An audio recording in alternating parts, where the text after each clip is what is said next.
Bismillahirrahmanirrahim. Assalamualaikum warahmatullahi wabarakatuh. Sobat IB Times dimanapun berada, hayya nashkurullah azza wa jalla bi qiraati alhamdulillahirabbil alamin wa nusolli ala nabi bi qiraati Allahumma sholli ala Muhammad. Ketemu lagi dengan saya Ninin Karlina di channel IB Times, sebuah channel cerdas berislam dan kanal moderasi Islam. Dan pada kesempatan kali ini, saya bakal ngajakin teman-teman belajar toleransi dari Piagam Madinah dan Pancasila tentang prinsip hidup damai dari dua zaman.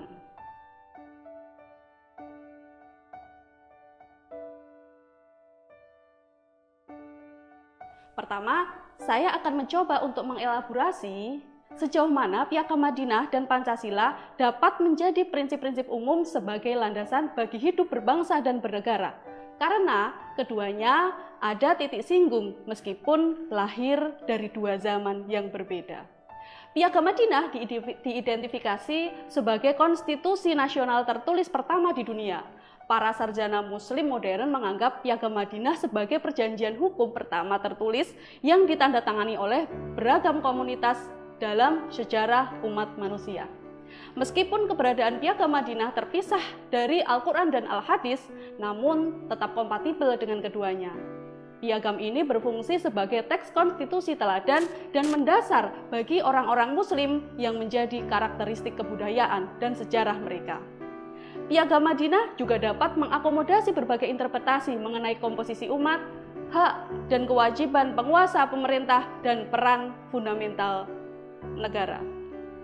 Dengan kata lain, Piagam Madinah memberikan model dasar nilai-nilai sosial, adat istiadat, dan institusional untuk masyarakat muslim. Al-Madinatul Munawwarah adalah sebuah negara kota yang telah dibangun di atas fondasi yang kokoh melalui pembentukan undang-undang. Piagam Madinah adalah konstitusi nasional yang telah diciptakan oleh Nabi berdasarkan konsensus semua pimpinan etnis di 622 Hijriah. Piagam Madinah merupakan kontrak sosial yang didasarkan pada konsep perjanjian masyarakat yang terdiri dari etnis yang beragam.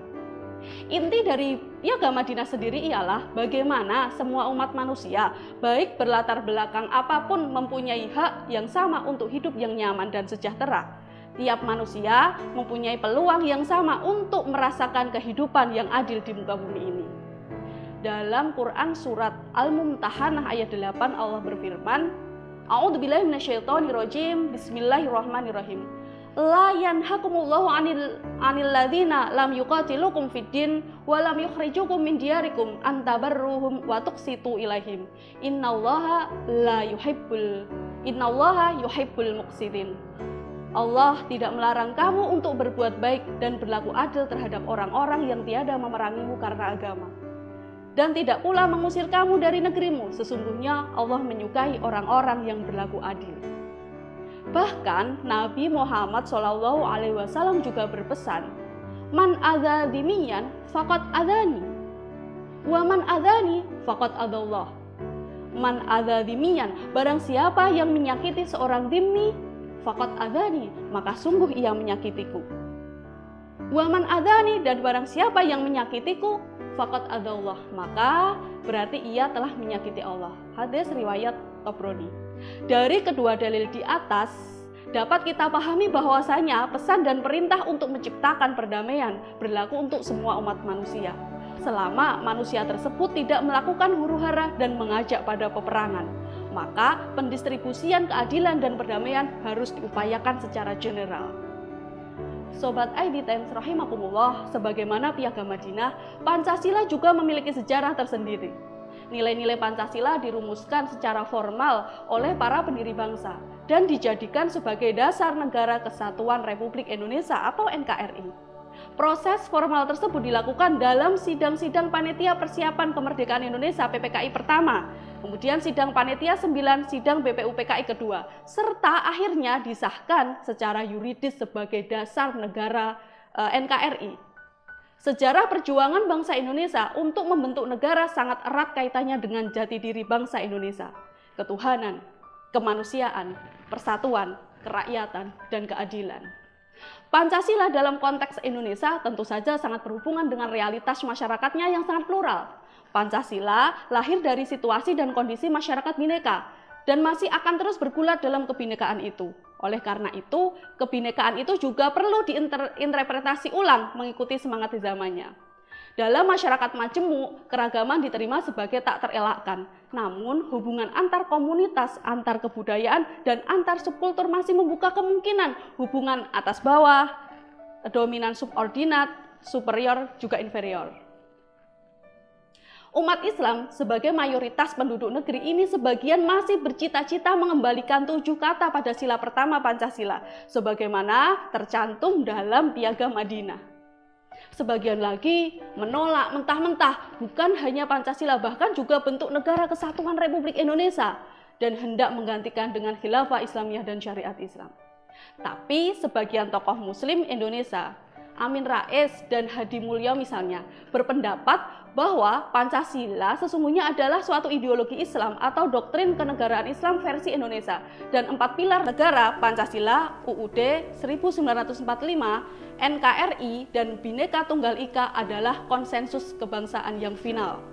Pancasila secara teologis filosofis menunjukkan secara terang benderang suatu hubungan konsekuensial antara hablum minallah dengan hablum minannas, hubungan kepada Allah juga hubungan bersama manusia. Kesolehan orang beriman sebagai hamba terhadap Allah, sebagai abdullah, bermuara dan berdampak langsung pada kesolehan dalam relasi sosial horizontal. Pancasila pada hakikatnya dapat kita pandang sebagai wajah dari tauhid sosial yang termanifestasi dalam kehidupan sosial politik.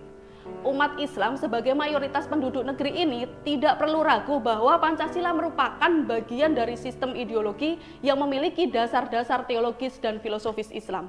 Pancasila bukanlah ideologi tauhid sebagaimana disangsikan oleh minoritas di kalangan muslim. Dari penjelasan tadi kita bisa mengambil intisari dari nilai-nilai substansial yang ada pada Piagam Madinah yang bisa kita terapkan dalam kehidupan sehari-hari seperti sekarang ini. Nilai-nilai ketentraman, perdamaian, keadilan, dan saling menghormati antar manusia. Tak pandang dari mana dan agama apa yang ia peluk harus ditegakkan dan distribusikan dengan adil dan merata.